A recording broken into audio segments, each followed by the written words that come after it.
Mihails Ende bezgalīgais stāsts. Naktsmešs Perelīns. Jau nāku, mēnesis meitiņa, Bastiāns vēlreiz klusītiņām sacīja tumsā. Viņš juta no šī vārda izstarojam neaprakstāmu saldumi, mierinošu spēku, kas viņu pilnībā piepildīja. Tāpēc zēns vairāk kārt vēl klusītiņām atkārtoja: Mēnesis meitiņa, mēnesis meitiņa, es nāku, mēnesis meitiņa, es jau esmu klāt. Bet kur viņš bija? Bastiāns nespēja samanīt ne mazāko gaismiņu, taču tā vairs nebija noliktavas destrā tumsa, kas ieskāva viņu. Tā bija samtaina, silta tumsa, kurā viņš jutās drošs un laimīgs. Bailes un nomāktība bija zudušas. Bastiāns tās atcerējās tikai kā kaut ko sen pagājušu. No prieka un labsajūtas viņš pat klusi smējās. Mēnesis meitiņ, kur es esmu? Bastiāns jautāja. Viņš vairs nejuta sava ķermeņa smagumu.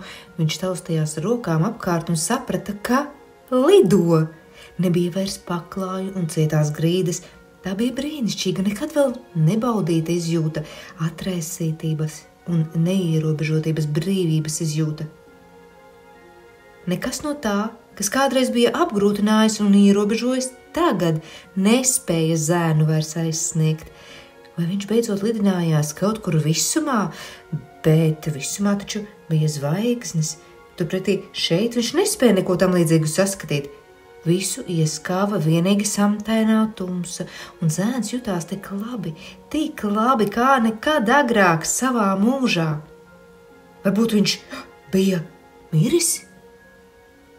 Mēnesis meitiņ, kur tu esi?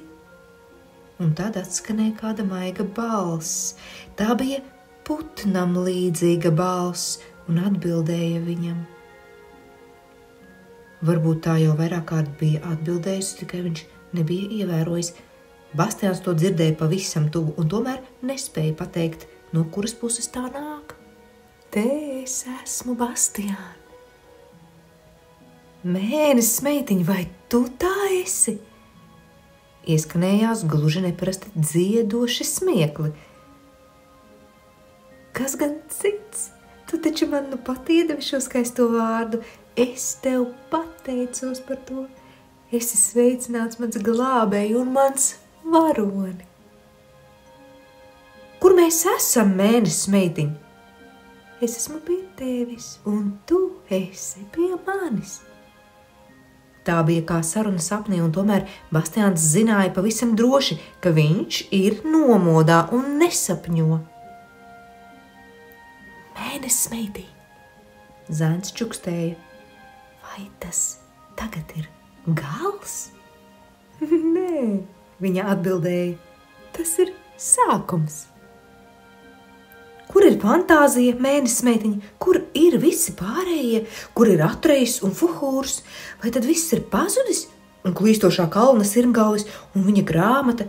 Vai viņu vairs nav?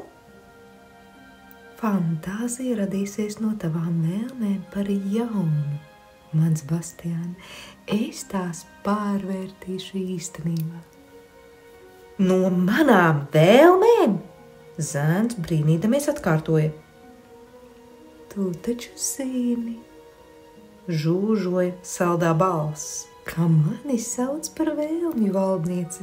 Ko tu vēlies? Bastiāns padomāja, tad uzmanīgi vaicāja. Cik vēlēšanos man ir?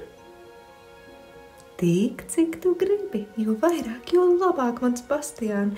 No tā kļūs bagātāka un daudzveidīgāka fantāzija.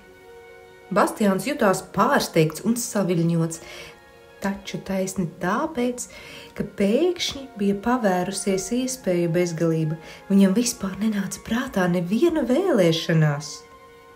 Es neko nezinu, viņš beidzot teica. Brīdi valdīja klusums, tad viņš izdzirdēja maigo putnam līdzīgo balsi. Tas ir slikti. Kāpēc? Jo tad vairs nebūs fantāzijas. Bastiāns samulsis klusēja. Zēnu mazliet traucēja bezgalīgā brīvības izjūta, ka viss atkarīgs no viņa. Kāpēc ir tik tumšs, mēnesis meitiņ? Viņš jautāja. Sākums vienmēr ir tumšs, mans Bastiāna. Es labprāt gribētu tevi redzēt vēlreiz, mēnesis meitiņ. Zini, kā tajā acu mirklī, kad tu paskatījies uz mani? Atkal atskanēja klusie dziedošie smiekli. Kāpēc tu smejies? Tāpēc, ka es esmu priecīga. Par ko? Tu nu pat izteici savu pirmo vēlēšanos. Un tu izpildīsi to? Jā, pastiep savu roku. Bastiāns to izdarīja un juta, ka vēlmi valniece ieliek viņam kaut ko dālnā, kaut ko sīku, taču neparasti smagu. Tas izstroja augstumu un likās ciets un nedzīvs. Kas tas ir, mēnesis meitiņ? Smilšu grauds, viņa atbildēja. Tas ir viss, kas palicis pāri no manas bezgalīgās valstības. Es tev to dāvinu. Paldies! Bastiāns izbrīnīts tencināja. Viņš patiešām nezināja, ko lai iesāk ar šo dāvanu. Būtu tas vismaz bijis kaut kas dzīvs. Vēl gudrodams, ko mēnesis meitiņa no viņa gaida, zēns pēkšņi sajuta savā dēlnā maigu skrubināšanos. Viņš ieskatījās vērīgāk. Paveries, mēnesis meitiņ, Bastiāns čukstēja. Tas taču sāk gailēt un mirguļot, un tur, vai tur šaudās arī maza liesmiņa? Nē, tas ir asnas.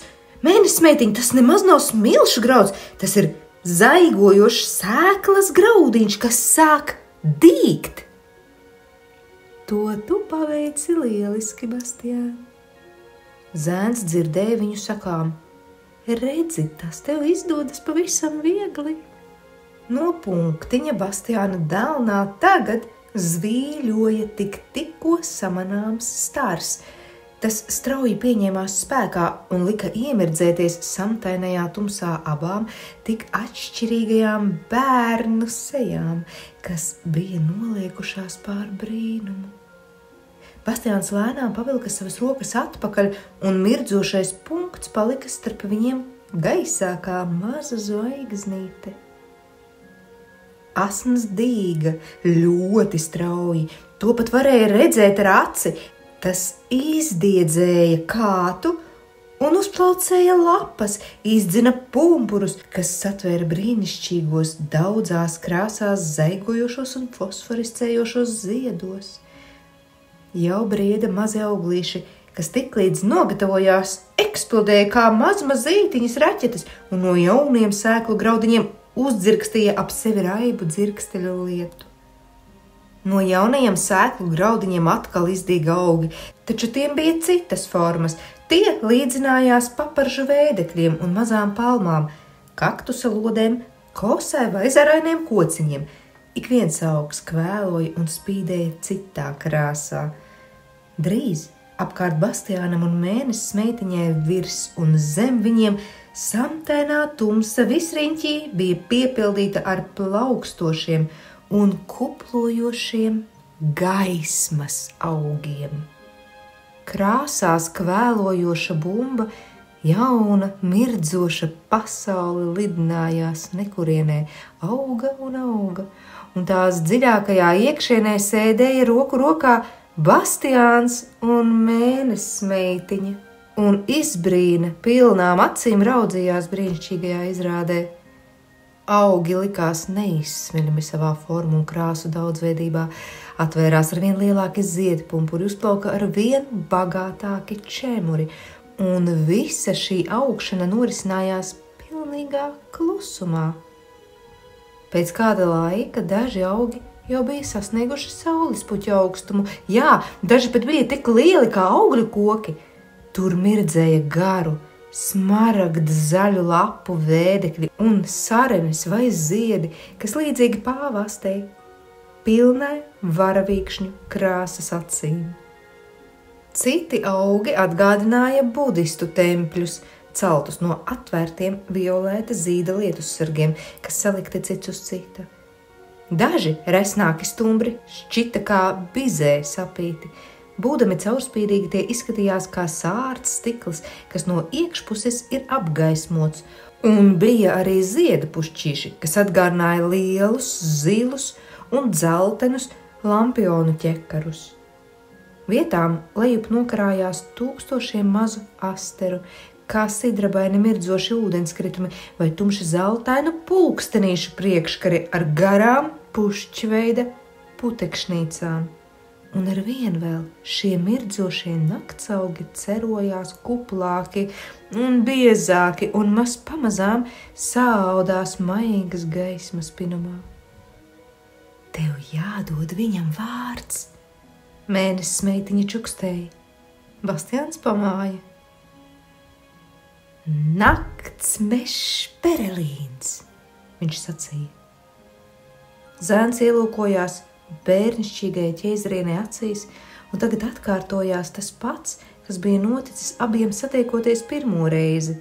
Bastiāns sēdēja kā apburts, raudzījās uz viņu un nespēja vairs novērst acis. Pirmajā reizē viņš bija redzējis daļo valdnieci, nedziedināmi slimu, taču tagad viņa bija vēl daudz skaistāka. Bērnišķīgās ķēzarienes noskrandušais tērps atkal bija kā jauns, un pāri zīda un garo matu nevainojamam baltumam spīguļoja daudz krāsainās, maigās gaismiņas atspulks. Bastiāna vēlēšanās bija piepildījusies. Mēnesis meitiņ, Bastiāns mulsi izstomīja. Vai tu atkal esi vesela? Viņa pasmaidīja. Vai tad tu neredzi mans Bastiān? Es vēlētos, lai mūžam būtu tā, kā ir tagad, viņš sacīja. Mūžīgs ir acu mirklis, bērnišķīgā ķēzariene atbildēja. Bastiāns klusēja. Viņš nesaprata dzirdēto, taču prāts viņam pašlaik nenesās uz domāšanu. Zēns nevēlējās neko citu, kā sēdēt valdniecei pretī un raudzīties viņā. Gaismas augu biezoknis, kas sazēla ar vien kuplāks, maz pamazām bija izveidojis viņiem apkārt ciešu režģi, krāsās kvēlojošu pinumu, kas abus ieskāva kā liela apaļa telts, darināta no burvju paklājiem. Tāpēc Bastiāns nepievērsa uzmanību tam, kas notiek ārpusē. Viņš nezināja, ka Perelīns aug un katrs atsevišķais augs kļūst ar vien lielāks, un joprojām vēl malu malās mazi kā dzirkstelītes lies sēklu graudiņi, no kuriem dīga jauni asni. Bastiāns sēdēja, iegrimis mēnesis meitiņas skatienā. Viņš nespētu pateikt, vai daudz laika pagājis vai maz, kad mēnesis meitiņa aizsedz ar savu dēlu viņam acis. Kāpēc tu tik ilgi nenāci? Zēns dzirdēja viņu vaicājumu. Kāpēc liki man iet pie klīstošā kalna sirmgalvja? Kāpēc tu nesteidzies šurp tik līdz es tevi saucu? Bastiānam kaklā iemetās kamols. Tas bija, viņš apjucis izmocīja. Es domāju, tās bija viss iespējamais, arī bailes, taču īstenībā es no tevis kautrējos, mēnesis meitiņ. Bērnišķīgā ķēzariene atvelka savu dēlu atpakaļ un izbrīnā paraudzījās uz zēnu. Kautrējies? Kāpēc? Es redzi, Bastiāns vilcinājās. Es domāju, ka tu noteikti gaidi kādu sevis cienīgu. Un tu? Viņa vaicāja, vai tu neesi manis cienīgs? Tas ir, Bastiāns izstomīja, jūsdams, ka nosrakst. Es gribēju sacīt, teiksim, kādu drosminieku, spēka vīru un skaistuli, princi vai ko tām līdzīgu. Katrā ziņā ne tādu kā es. Zēns bija nolaidis acis un atkal izdzirdēja klusos, dziedošos smieklus. Redzi, Bastiāns sacīja, tagad arī tu smejies par mani. Iestājās ilgs klusums, un kad zēns beidzot sadošojās un no jauna pacēla acis, viņa bija pieliekusies viņam pavisam tuvu klāt. Bērnišķīgās ķēzrienes seja bija nopietna. Es gribu tev kaut ko parādīt, mans Bastiān, viņa sacīja. Ieskaties man acīs. Bastiāns paklausīja, kaut arī sirds viņam daudzījās un mazlietiņ sarēba galva. Un tagad viņš ieraudzīja viņas acu zeltainajā spogulī, sākumā vēl pavisam sīku un tālu kādu tēlu, kas maz pamazām kļuva ar vienu lielāks un skaidrāks. Tas bija zēns, aptuveni viņa gados, taču slaids un brīnumaini skaists. Viņam bija lepna un pašapzinīga stāja, dišciltīga seja, šaura un vīrišķīga. Viņš izskatījās kā jauns princis no austrumiem. Viņa turbāns bija no zila zīda, tāpat kā sudrabu izšūtā jaka, kas viņam bija mugurā un sniedzās līdz ceļiem. Kājas bija iejautas garos, sarkanos smalkas, mīkstas ādas zābakos. No pleciem līdz pašai zemē nokarājās sudrabaini mirdzošs mētelis ar augstu apkakli. Viskaistākās šim zēnam bija rokas, smalkas un aristokrātiskas, un vienlaikus tās izskatījās neparasti spēcīgas. Aizgrābts un izbrīnīts, Bastiāns lūkojās šajā attēlā, viņš nespēja vien atskatīties.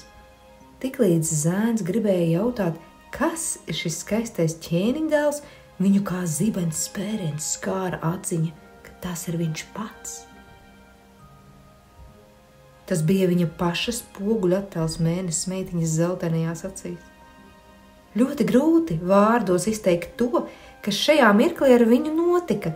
Tā bija sajūsma, kas Bastiānu pašu aizrāva no sevis prom kā nemaņā, tālu prom, un kad tā viņu atkal palaida vaļā, viņš pilnībā atgriezies pats sevī, bija pārvērties šajā skaistajā zēnā, kura attēlu bija ieraudzījis. Bastiāns noskatīja sevi no galvas līdz kājām, un viss bija tā, kā mēnesis meitiņas acīs. Smalkie, mīkstie zābaki no sarkanās ādas, zilā un sudrabu izšūtā jaka, turbāns, garais, mirdzošais mētelis, stāja un, cik vien viņš spēja sajust, arī seja. Izbrīnīts zēns raudzījās uz savām rokām. Tad viņš pagriezās pret mēnesis meitiņu. Viņas vairs nebija. Bastiāns bija palicis viens apaļajā telpā, kuru izveidojusi gailošo augu biežņa. Mēnesis meitiņ! Viņš sauca uz visām pusēm. Mēnesis meitiņ! Taču atbildes vietā klusums. Nezinādams padoma, Bastiāns apsēdās. Ko lai tagad iesāk? Kāpēc bērnišķīgā ķēzariene pametusi viņu vienu? Kurp lai es tagad dodos? Ja viņš vispār kaut kur varēja tikt un nebija ieslodzīts kā sprostā. Kamēr Bastiāns tā sēdēja un mēģināja saprast, ko mēnesis meitiņa gribējusi panākt, pamestama viņu, neko nepaskaidrojusi un neatvadījusies, zēna pirksti rotaļājās ar kādu zelta amuletu, kas karājās ķēdē viņam ap kaklu. Bastiāns pavērās uz to un pārsteigumā iesaucās. Tas bija aurins, dārga lieta, rota, bērnišķīgās ķēzarienes zīme, kas padarīja tās nēsātāju par viņas vietnieku. Mēnesis meitiņa bija uzticējusi viņam savu varu pār visām fantāzijas būtnēm un lietām, un kamēr viņš nesās šo zīmi, būs tā, it kā valdniece atrastos viņam blakus.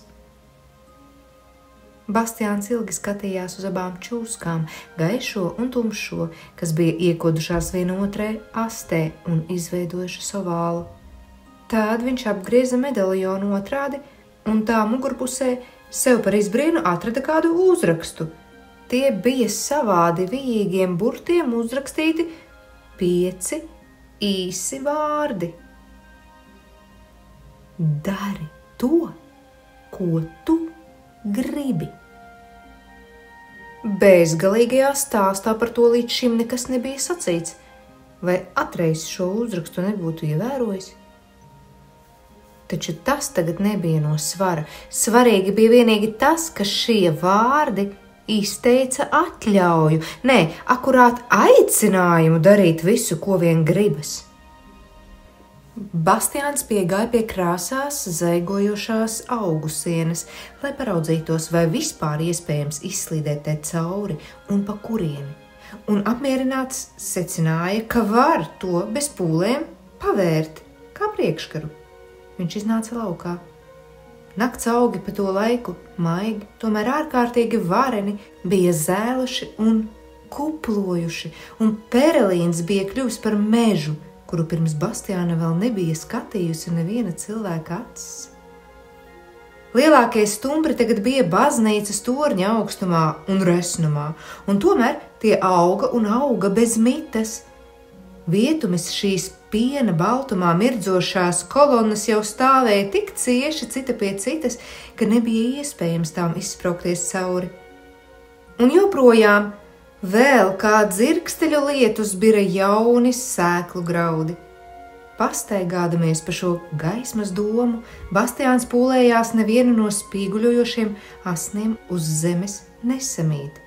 Taču drīz vien tas kļuva neiespējami. Gluži vienkārši nebija vairs ne pēdas platuma brīvas zemes, kur nekas nedīgtu. Tā viņš beidzot bezrūpīgi gāja tālāk, kur vien milzu stumbri atvēlēja brīvu ceļu. Bastiāns jūsmoja par savu skaistumu. Tas, ka nebija neviena, kas viņu apbrīnotu, nebūtu netraucēja. Gluži otrādi, zēns priecājās, ka var izbaudīt šo labsajūtu pilnīgā vienatnē. Viņam itin nemaz nevajadzēja, lai tie, kas bija līdz šim viņu izzobojuši, šobrīd viņu apbrīnotu. Tagad vairs ne. Viņš par tiem domāja gandrīz ar līdzjūtību.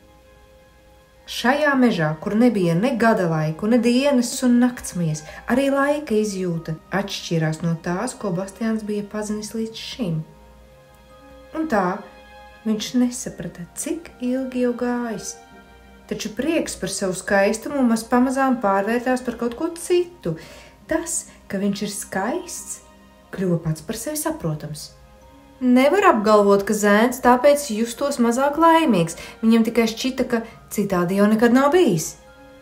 Tam bija kāds iemesls, kuru Bastiānam nācās uzzināt tikai daudz vēlāk, un kuru viņš tagad vēl pat nenojauta, jo, iegūdams šo skaistumu, viņš pamazām aizmirsa to, ka ir bijis kādreiz resns un līkām kājām.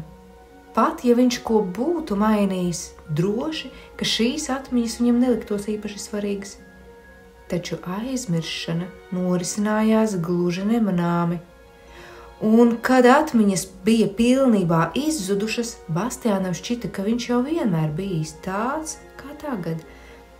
Un taisni tādējādi viņa vēlēšanās būt skaistam tika pieklusināta, jo tas, kurš vienmēr tāds ir bijis, to vairs nevēlās. Un nonācis tik tālu, viņš jau izjuta zināmu neapmierinātību, un viņā modās jauna vēlēšanās būt tikai skaistam, tā patiesībā nebija īsta vērtība. Viņš gribēja būt arī stiprs, stiprāks par visiem citiem, pats stiprākais. Ejot tālāk cauri nakts mežam Perelīnam, viņam uzmācās izsalkums. Bastiāns šur un tur noplūca dažas savādas formas mirdzošas augļus, un piesardzīgi nogaršoja, vai tie ir ēdami. Ne tikai. Viņš ar prieku konstatēja, izrādījās pat, ka tie garšo pavisam lieliski, daži skābeni, daži saldeni, daži mazliet rūgteni, bet visi gardi, jo gardi. Iedams tālāk, viņš ēda tos citu pēc cita un sajuta, kāds brīnišķīgs spēks ieplūst kaulos. Tomēr spīgojošais mežs bija kļuvis tik biezs, ka aizsedza skatienu uz visām pusēm, un turklāt vēl no augšas uz leju sāka augt liānas un gaisa saknes, un kopā ar biežņu savijās necaurējamos brikšņos. Bastiāns ar rokām sita pa krūmiem, izraudams sev taciņu, un biezoknis pašķīrās, it kā viņš būtu izmantojis mačeti, cukurniedru griežamo nazi. Aiz muguras eja tūliņ atkal aizvērās tik cieši, it kā tā vispār nebūtu bijusi. Zēns gāja tālāk, taču ceļu aizšķērsoja diškoki, kuru stumbri bija pieplakuši cits citam neatstādami nespraugas. Bastiāns ar abām rokām metās kokos un atlieca divus stumbrus vienu no otra. Aizmugurai sprauga atkal, bez trokšņa aizdarījās ciet. Bastiāns mežonīgi iegvilējās. Viņš bija mūža meža pavēlnieks. Brīdi zēns priecājās par to, ka lauž ceļu cauri džungļiem kā zilonis, kas dzirdējis lielo saucienu. Viņa spēki neizsīka, ne brīdi viņam nevajadzēja apstāties, lai atvilktu elpu, nebija dūrēju sānos un sirdsklauju, viņš pat nenosvīda. Taču beidzot Bastiāns bija pietiekami izplosījies, un viņam radās vēlēšanās Perelīnu, savu valstību, vienreiz pārskatīt no augšas, lai redzētu, cik tālu tā jau sniedzas. Viņš pētījoši paraudzījās uz augšu, saspļāva dēlnās, satvera kādu liānu un sāka vilkties augšā, ligdams roku virs rokas un nepiepalīdzot ar kājām, kā bija noskatījies, to darām cirka artistus. Līdzīgi izbalējušam attēlam no sen pagājušām dienām uz mirkli atmiņā attausa fiskultūras stunda, kur visai klasē lappatikā smejot, viņš bija šūpojies kā miltu maisis virves lejas galā. Viņš pasmēdīja, droši, ka tagad viņiem mute no brīnumiem būtu palikusi vaļā to redzot. Klases biedri būtu lepni, ka pazīst viņu, taču viņš šiem pat nepievērst uzmanību. Nevienu vienīgu reizīti neapstājies, Bastiāns galu galā aizsniedza zaru, no kura nokrājās liāna. Viņš apsēdās uz tā jāšus. Zars bija resnis kā muca un fosforescēja no iekšas uz āru sarkanu gaismu. Bastiāns uzmanīgi piecēlās kājās un balansēdams devās uz koka stumbru. Arī šeit vīteņaugu muģeklis aizšķērsoja ceļu, taču viņš bez grūtībām izlauza sev eju. Stumbrs te augšā joprojām bija tik resnis, ka 5 vīri nespētu to rokām aptvert. Kāds cits sānu zars, kas auga no stumbra mazliet augstāk un uz citu pusi, nebija aizsniedzams no tās vietas, kur stāvēja Bastiāns.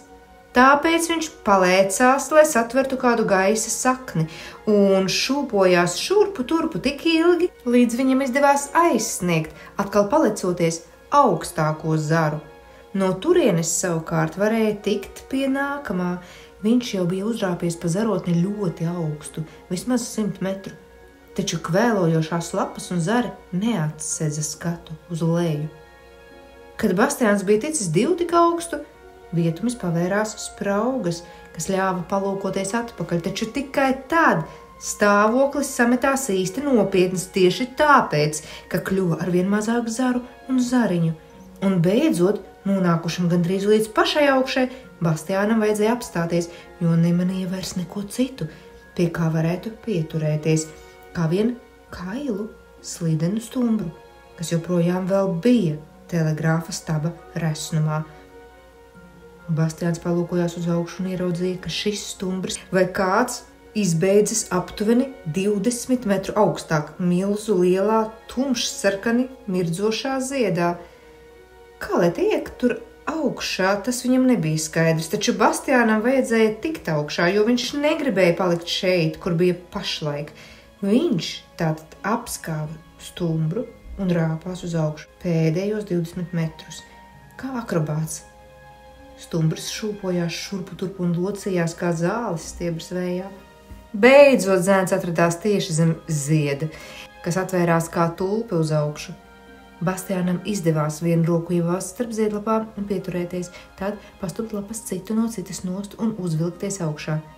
Kādu mirkli Bastiāns palika guļam, jo tagad zēnam tomēr mazliet aptrūkās elpas, taču itin drīz viņš piecēlās un paskatījās pāri sārti kvēlojošām milzu zieda malai, kā no masta kurvju uz visām pusēm. Skats bija lielisks, vārdos neizsakāms. Augs, kura ziedā stāvēja Bastiāns, bija viens no augstākajiem visos džungļos. Tāpēc zēna skatiens sniedzās ļoti tālu. Virs galvas joprojām vēl vējās samtainā tumsa, kā bezzvaigžņu nakts debesis. Taču apakšā neizsmeļamā krāsu daudzveidībā pletās perlīna, virstoņu bezgalība. Tālab acis viņam gandrīz vai pieplūda asarām. Un Bastiāns stāvēja ilgi un veldzējās šajā skatā. Tā bija viņa valstība. Viņš to bija radījis. Viņš bija Perelīna valdnieks. Un vēlreiz tālu pāri mirguļojošiem džungļiem pārskrēja viņa mežonīgais gaviļu kliedziens. Taču nakts augi klusi, liegi un neapturami auga un auga.